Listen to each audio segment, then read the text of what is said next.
This audio reading is taken from the book Words of Wisdom for Daily Life by Charles Spurgeon. Our selected reading is entitled, Have Courage, the King and the Bishop, How Man Has Struggled Against Man. Man is the wolf of mankind. Not the elements in all their fury, nor the wild beasts of prey in all their cruelty, have ever been such terrible enemies to man as man has been to his own fellow.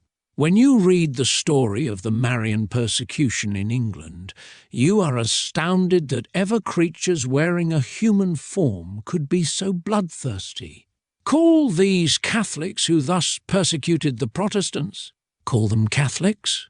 Much better call them cannibals, for they behaved more like savages than Christians in their bloody martyrdoms and murders of the saints of God. We do not in this age feel the cruelty of man to that extent, but this is only because the custom of the land will not allow it. For there are many who dare not smite with the hand, who are very busy in laying on their tongue, and this not by exposing our errors, which they have a perfect right to do, but in many cases the children of God are misrepresented, slandered, abused, persecuted, ridiculed for truth's sake, and we know many instances where other means are resorted to. Anything to drive the servants of God away from their integrity and from their simple following of their Master. Well did the Lord Jesus say, Beware of men. Behold, I send you forth as sheep in the midst of wolves. Be ye wise as serpents and harmless as doves. Do not expect men to be the friends of your piety, or if they are, suspect the reality of that piety of which ungodly man is a friend.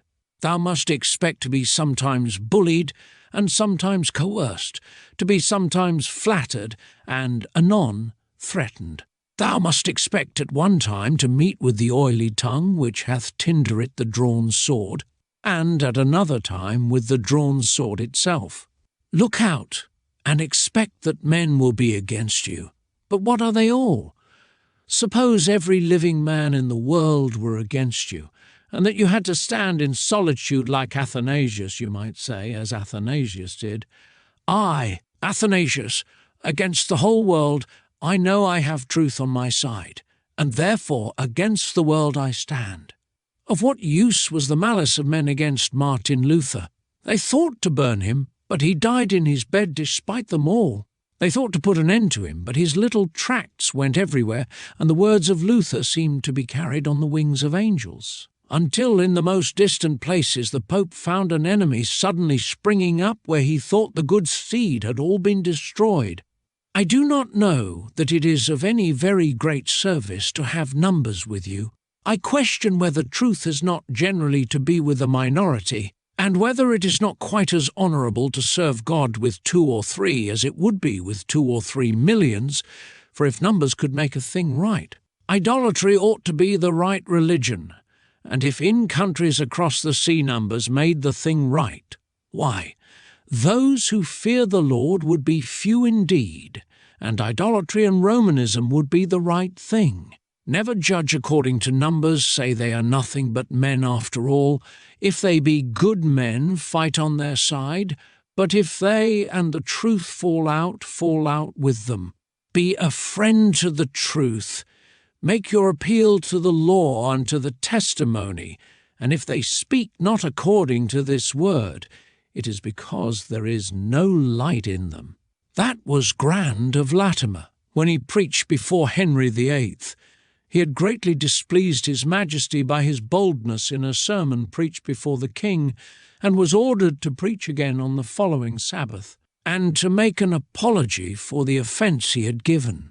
After reading his text, the bishop thus began his sermon, Hugh Latimer, dost thou know before whom thou art this day to speak? To the high and mighty monarch, the king's most excellent majesty, who can take away thy life if thou offendest, therefore, take heed that thou speakest not a word that may displease.